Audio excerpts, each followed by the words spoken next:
Alleluia. Signore è buono, amen.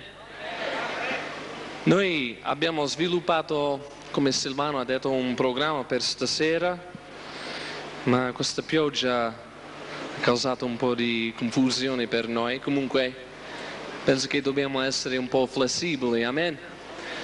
Noi vogliamo continuare con il programma, ma prima di andare avanti vogliamo guardare insieme alle scritture per una riflessione riguardo la lode. Senz'altro si può guardare il soggetto da diversi angoli, ma io vorrei toccare un tasto particolare, un tasto che per alcuni è un tasto che non si tocca, cioè insieme la lode e l'adorazione a volte ci sono le emozioni del corpo. Cosa voglio dire? Delle manifestazioni esteriori. A volte ci sono due campi fra i credenti, quelli che credono che l'adorazione, la lode è una cosa spirituale, quindi per loro interpretano la parola spirituale, cioè praticamente sedere e non fare niente, contemplare.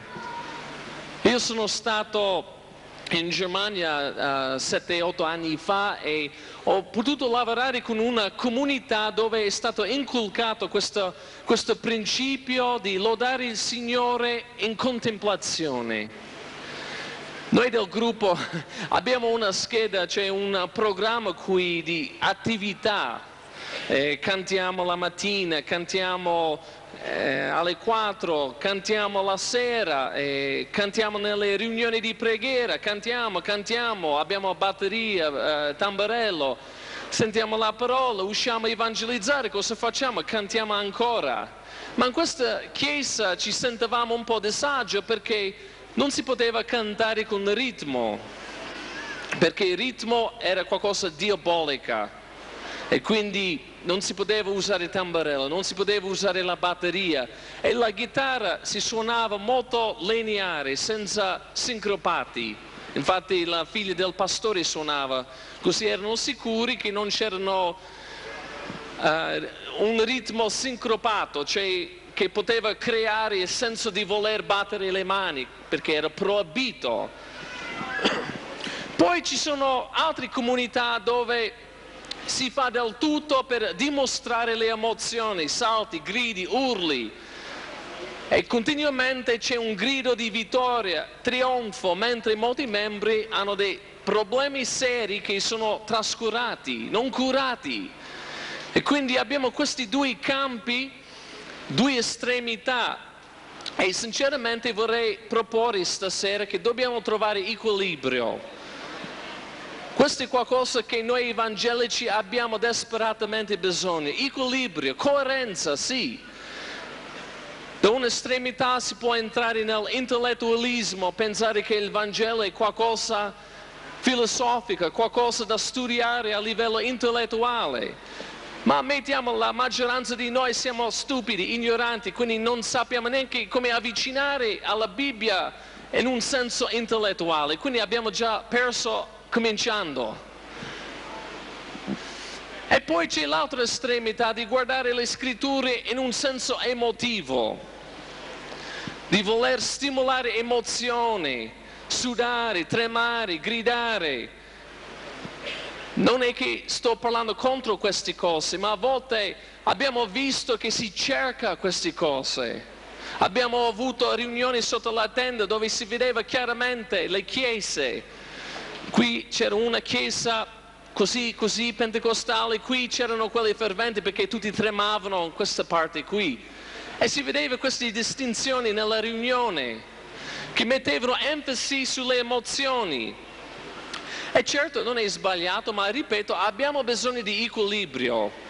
E quello che io ho notato è che a volte si attacca a vicenda.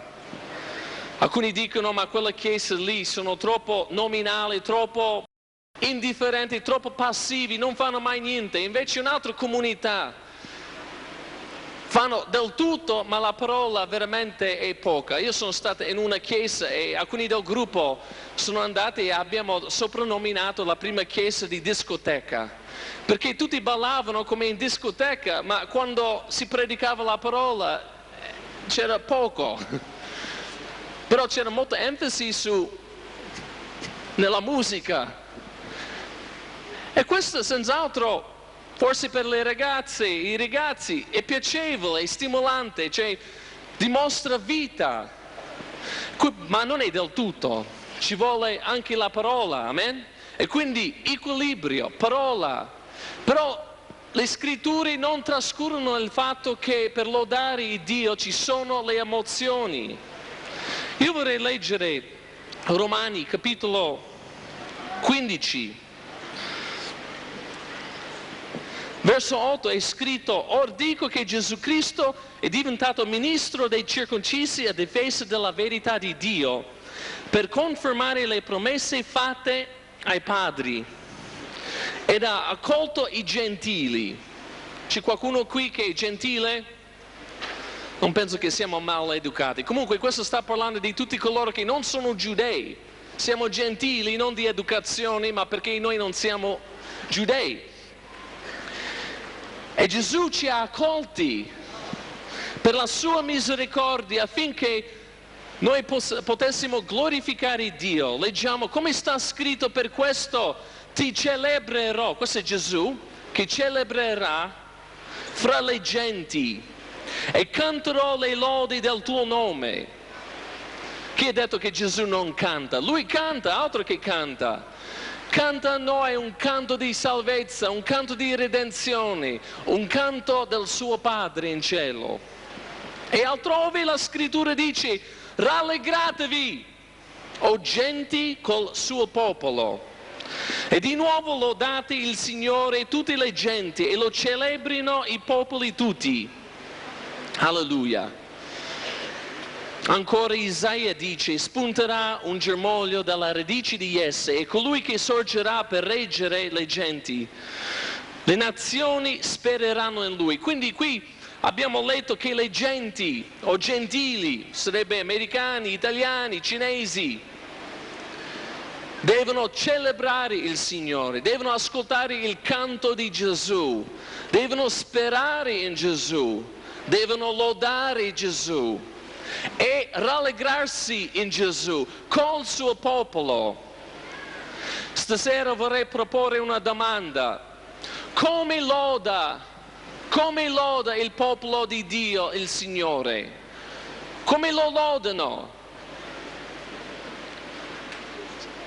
Io non credo che si siedano su un sacco di panche guardando un predicatore. Questo io credo che abbiamo adattato dalla sinagoga, ma non dai salmi. Noi vogliamo cantare un canto basato sui salmi, vogliamo anche leggere più tardi Salmo 150, ma questo salmo dice chiaramente come il popolo di Dio lo loda. Qualcuno potrebbe dire: ma io non credo nella danza, credo che è una cosa del Vecchio Testamento. Non credo nel battere le mani, come abbiamo letto, Salmo 47, perché è del Vecchio Testamento. Eppure abbiamo letto qui Apostolo Paolo, e lui cita il Vecchio Testamento, ha citato Salmo 117, verso 1 a 11. Verso 11, ha citato Salmo 18, verso 49. Ha citato Deuteronomio 32, 43. Questo è il Vecchio Testamento. Cosa sta dicendo Paolo? Se non è valido per noi lodare il Signore, rallegrarci in Lui come fece il popolo di Israele, allora perché ha citato il Vecchio Testamento? Se il battesimo dello Spirito Santo non è valido per noi oggi, perché San Pietro ha citato il Vecchio Testamento, Amos, per verificare che la promessa dello Spirito è stata data a Gesù dal Padre per noi? Non fa senso. Credo è troppo facile per noi dire che quello è il Vecchio Testamento. Sapete, c'è una denominazione abbastanza grande, almeno in America e poco qui in Italia, che non crede negli strumenti musicali perché non è scritto nel Nuovo Testamento. solo nel Vecchio Testamento. Però è strano che noi possiamo essere pignoli su questi particolari, ma una scrittura come andate in tutto il mondo a predicare il Vangelo o abbandonate ogni cosa che avete, date elemosine ai poveri e seguitemi. Queste cose non guardiamo tanto bene, noi non siamo letterali con queste scritture, ma perché non è nominato, perché ho messo nel Nuovo Testamento strumenti o la danza o battere le mani. Stranamente diventiamo così dogmatici che non è valido per la Chiesa. Ma io vorrei farvi ricordare una cosa: quante cose noi facciamo oggi nella Chiesa che non sono scritti anche nel Nuovo Testamento. Qui ho un pulpito. Dove sta scritto nel Nuovo Testamento che possiamo usare un pulpito? Sapete da dove abbiamo preso il pulpito? Come si chiama? Era un filosofo greco, Socrate.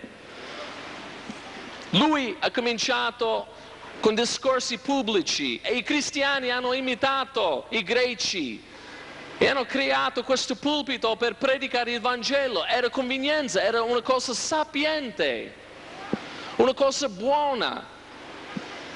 Perché no? Dove sta scritto nel Nuovo Testamento che i santi possono vestirsi di bianco per battezzarsi? O che devono? Non è scritto. Eppure dal tempo di Costantino si battezza in bianco. E tante usanze. Ma solo perché non è scritto nel Nuovo Testamento non significa che non sono buone. Dio ci ha dato un po' di sale nella cocuzza, un po' di intelligenza. Ci ha dato lo Spirito Santo e io vorrei dire che ogni cosa è lecito se dà gloria a Dio. Ma se non dà gloria a Dio, forse dobbiamo riesaminare e dire: aspetta, mettiamo a parte, cambiamo alcune cose. Gloria al nome del Signore. Però vorrei anche farvi notare una cosa che sta scritto nel Nuovo Testamento, poi chiudo. Luca 18:13 abbiamo la parabola del fariseo e pubblicano. Gesù ha detto che il pubblicano batteva il petto di ravvedimento. Questa è una chiara dimostrazione di emozione e Gesù ha approvato di quell'emozione, perché disse che quel pubblicano piuttosto è andato a casa giustificato da Dio. Se vogliamo dire che le cose solo nel Nuovo Testamento sono valide per noi, allora perché non battiamo anche noi il petto di tristezza quando pecchiamo? Luca 15, Gesù ha attinto da una usanza ebraica per dimostrare come il padre si è rallegrato quando il figlio prodigo è tornato. Fece una festa, mangiare, musica con strumenti musicali e la danza.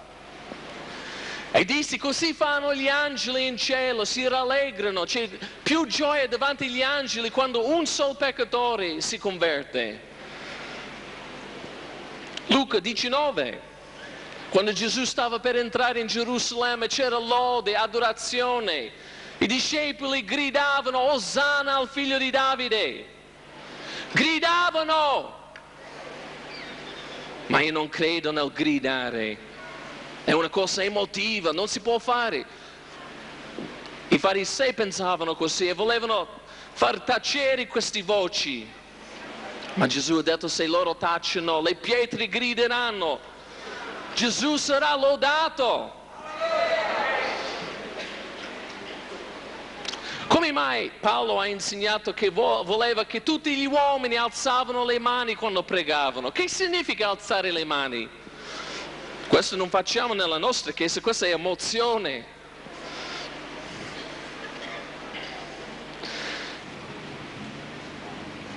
Gesù in Matteo 28:9, quando ha visto i discepoli dopo la risurrezione, aveva la prima parola per loro: rallegratevi. Cosa fecero? Si sono buttati a terra, hanno acchiappato i suoi piedi. Emozione, di gioia. Atti 3:8. Quando un uomo è stato sanato, che era zoppo, si è alzato, camminava e saltava e lodava il Dio. Emozioni. Sapete il nostro problema, il mio problema, che abbiamo paura di dimostrare le emozioni. Questa è la verità. Abbiamo troppa preoccupazione cosa penseranno gli altri di noi. Possiamo gridare come matti in uno stadio per un pallone, ma quando Gesù ci redime dall'inferno, ci salva dal peccato, ci guarisce, oh, ma dobbiamo usare sobrietà, non possiamo parlare, non possiamo gridare, non possiamo fare niente. Perché? Perché? Alleluia. Vogliamo lodare Dio stasera? Gloria a Dio. Vogliamo cominciare allora il nostro programma. Silvano, sei pronto?